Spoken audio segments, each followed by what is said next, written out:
अध्यक्ष अतुलजी देशमुख, आमच्या महाराष्ट्र प्रदेशचे संयोजक भूषणजी दळवे, आमचे या संघटनेचे प्रवक्ते ॲडव्होकेट अशोक यावले, ज्येष्ठ नेते डॉक्टर अरुण वराळे, दिलीप सुरकरजी, बारामती जिल्हा संघटनेचे अध्यक्ष अरुण पाटपासेजी, आमच्या मुस्लिम महासंघाचे अध्यक्ष असलम खाजमीजी आणि आमचे कर्मचारी महासंघाचे अध्यक्ष त्या ठिकाणी इंजिनियर मुंगेजी. आम्ही स्वागत करतो आपलं सगळ्यांचं. देशामध्ये 1931ला शेवटची जाती जनगणना झाली आणि त्याच्यानंतर जेव्हा संविधान लागू झालं तेव्हा मागासवर्गीय आयोगाचा पहिला एक जो आयोग राष्ट्रीय आयोग होता, काका कालेलकर आयोग, त्याच्या शिफारसीमध्ये सुद्धा जेव्हा त्या शिफारसी लागू केल्या नाही, स्वीकारल्या नाही, तरी त्या शिफारसीमध्ये देशामध्ये जो अनुसूचित जाती जमातीशिवाय जो सामाजिक आणि शैक्षणिक मागासवर्ग, ज्याला आपण आपल्या भाषेमध्ये ओबीसी म्हणतो आणि महाराष्ट्राच्या भाषेमध्ये इतर मागासवर्गीय म्हणतो आणि स्थानिक स्वराज्य संस्थेच्या भाषेमध्ये अन्य मागासवर्ग ज्याला म्हणतो, त्याची जनगणना करण्यात यावी किंवा एकूण जनगणनेमध्ये जाती जनगणनेचा विषय सामील करावा असं काका कालेलकर आयोगाच्या पहिल्या 1953च्या अहवालामध्ये होते. तो लागू झाला नाही. त्याच्यानंतर मंडल कमिशनची निर्मिती झाली 1978ला आणि त्याचा रिपोर्ट 80ला आला. त्याच्या शिफारसीमध्ये होती की हे जो सामाजिक, आर्थिक आणि शैक्षणिक जो मागासवर्ग आहे, ज्याला अनुच्छेद भारताच्या घटनेमध्ये 340 कलमाच्या अंतर्गत परिभाषित आहे, त्याचा अहवाल तयार करायचा आहे, परंतु आकडेवारी नाही. परंतु अहवाल तयार झाला मंडल कमिशननी.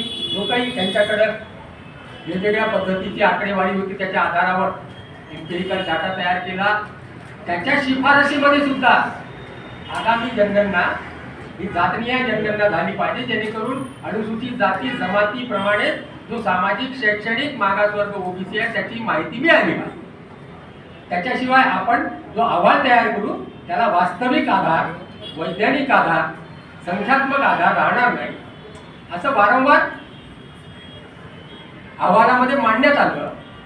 त्याच्यानंतर या आकडेवारीला, या शिफारसीला न्यायालयामध्ये आव्हान मिळालं. 1992ला मंडल कमिशनची जेव्हा व्हीपी सिंगांच्या सरकारने मंडल कमिशनची शिफारस नुसार जो सामाजिक शैक्षणिक म्हणजे ओबीसी मागासवर्गीय त्याला 27% सरकारी नोकऱ्यांमध्ये आरक्षणाच्या शिफारस लागू केली. एक्झिक्युटिव्ह ऑर्डर काढला. त्याच्या विरोधात परत कोर्टामध्ये काही लोक गेले आणि 90 साली त्याला चॅलेंज करण्यात आलं आणि 92 साली माननीय सुप्रीम कोर्टाने निकाल दिला 9 जजच्या बेंचनी की आरक्षणाची मर्यादा 50%च्या वर जाता कामा नये. हायेस्ट बेंचचं जजमेंट आहे आणि ओबीसीचं 27%चं आरक्षण जे आहे त्यांनी वैध ठरवलं आणि ज्या मंडल कमिशनचा जो आयोग आहे त्यालाही वैध ठरवलं. परंतु त्यांनी नंतर जी काही आकडेवारी तुम्हाला सादर करायची, एम्पिरिकल डाटा करायची आहे, तर सरकारला सुद्धा सूचना केल्या की जनगणनेच्या संदर्भात तुम्ही विचार केला पाहिजे. ओबीसी संघटनांनी किंवा सातत्यानं ओबीसीच्या शिफारसींना, कायद्यांना, धोरणांना सातत्यानं आव्हान मिळालं का? कारण की त्याचा वैज्ञानिक वास्तविक डाटा, लोकसंख्येचा डाटाच नाही आहे आणि सातत्यानं चॅलेंज मिळालं. तुम्हाला सगळ्यांना, महाराष्ट्राच्या पत्रकारांना माहिती आहे 2021ला स्थानिक स्वराज्य संस्थेमध्ये ज्या जिल्हा परिषदेच्या निवडणुका झाल्या होत्या त्याच्यामध्ये 50%पेक्षा जास्त मर्यादा ओलांडल्यामुळे ओबीसीच्या सगळ्या स्थानिक स्वराज्य म्हणजे जिल्हा परिषदेच्या जवळजवळ 290 जागा या अवैध ठरवण्यात आल्या आणि रद्द करण्यात आल्या. निवडून आलेले लोक वाऱ्यावर गेले आणि मग त्या सगळ्या जागा खुल्या करण्यात आल्या आणि मग खुल्या पद्धतीनं त्याच्यातील निवडणुका झाल्या आणि मग त्याच्या आधारावर परत माननीय सुप्रीम कोर्टाच्या खानविलकरनी जजमेंट दिला 2021ला की तुम्ही ओबीसीचं राजकीय आरक्षण जर तुम्हाला द्यायचं असेल तर त्याचा एम्पिरिकल डाटा पाहिजे, तो एका चांगल्या आयोगाच्या डेडिकेटेड आयोगाच्या माध्यमातून तयार केला पाहिजे आणि आरक्षणाची अनुसूचित जाती जमाती आणि ओबीसीच्या आरक्षणाची मर्यादा 50% वर जाता कामा नये. त्याच्यानंतर तुम्हाला माहित आहे बांडिया आयोगाचा रिपोर्ट तयार झाला आणि तो मग परत 2022ला सादर करण्यात आला आणि माननीय त्याच कोर्टाने सांगितलं, त्याच बेंचने सांगितलं की बांडिया कमिशनचा अहवाल आम्ही स्वीकारतो आणि आरक्षण द्यायला काही हरकत नाही, ओबीसींना हरकत नाही एवढंच सांगितलं. परंतु तुम्हाला सगळ्यांना माहिती आहे नागपूर महानगरपालिकेमध्ये, चंद्रपूर महानगरपालिकेमध्ये आरक्षणाची मर्यादा 50% वर गेलेली आहे. नागपूरमध्ये 40 ओबीसी पार्षद निवडून आलेली आहेत राखीव जागेवर आणि त्याच्यावर या 21 जानेवारीला माननीय सुप्रीम कोर्ट निकाल देणार होता, परंतु अजूनही त्याच्यावर निकाल आलेला नाही. म्हणजे या 40 सगळ्या ओबीसींच्या पार्षदांवर रद्दचं टंगती तलवार अजून आहे. विषय हा आहे की ह्या ओबीसींचे सातत्यानं संघटनेच्या माध्यमातून, ओबीसी नेत्यांच्या माध्यमातून मागणी करण्यात आली की जनगणनाच्या वेळेस अनुसूचित जाती जमातीप्रमाणे ओबीसींचा सुद्धा अहवाल तयार करण्यात यावा, ओबीसींचा स्तंभ सुद्धा असावा आणि पर्यायानं एकूणच जात जनगणना झाली पाहिजे.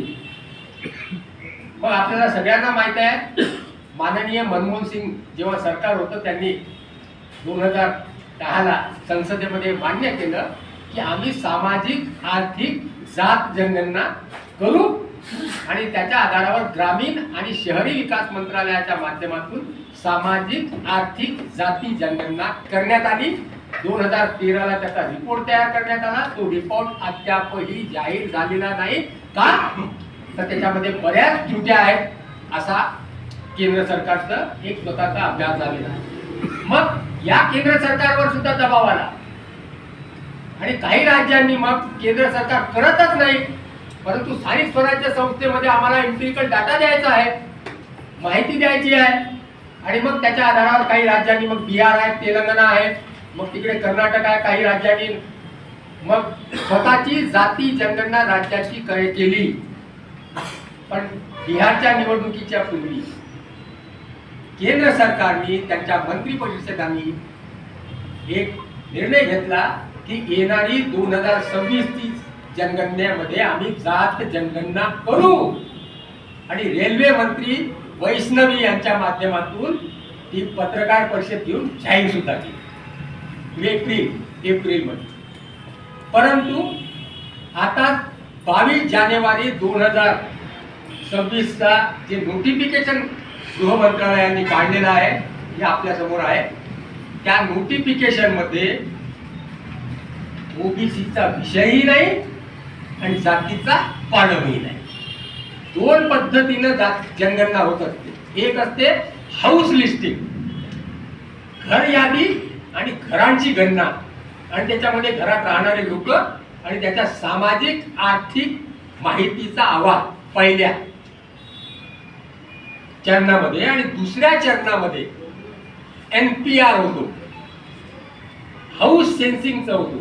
म्हणजे घरामधले जे लोक आहेत त्याचा जो प्रमुख आहे ते प्रमुखाचं प्रामुख्यानं त्याच्या रहिवास संबंधाने, त्याच्या स्थानिकतेच्या संबंधानं, त्याच्या जन्माच्या संदर्भात आणि त्याच्या परिवारांच्या जन्माच्या संदर्भातली माहिती असते. दुसऱ्या ह्याच्यामध्ये प्रत्येक वेळेस होते. आता माझ्याकडे एवढा मोठा हे आहे, सरकारने जे काही जे पहिलं नोटिफिकेशन काढलेलं आहे त्या नोटिफिकेशन 2021ला होणार होती जनगणना या सरकारच्या माध्यमातून. अशा पद्धतीचा आराखडा आहे. या आराखड्यामध्ये 13व्या नंबरच्या कॉलममध्ये अनुसूचित जाती जमाती आणि अन्य असा उल्लेख आहे. अन्य मध्ये सगळे अनुसूचित जाती जमाती शिवाय. आणि जे नोटिफिकेशन आता परत काढलेलं आहे त्याच्यामध्ये 12व्या कॉलम मध्ये अनुसूचित जाती जमाती आणि अन्य. म्हणजे जी मागणी सातत्यानं ओबीसी संघटनांकडनं आणि नेत्यांकडनं होती की जनगणनेमध्ये जाती जनगणना व्हावी आणि ओबीसीची माहिती सुद्धा याच्या माध्यमातून गोळा करण्यात यावी. याचा अर्थ असा आहे की 2027, त्याचं नाव आहे जनगणना 2027, या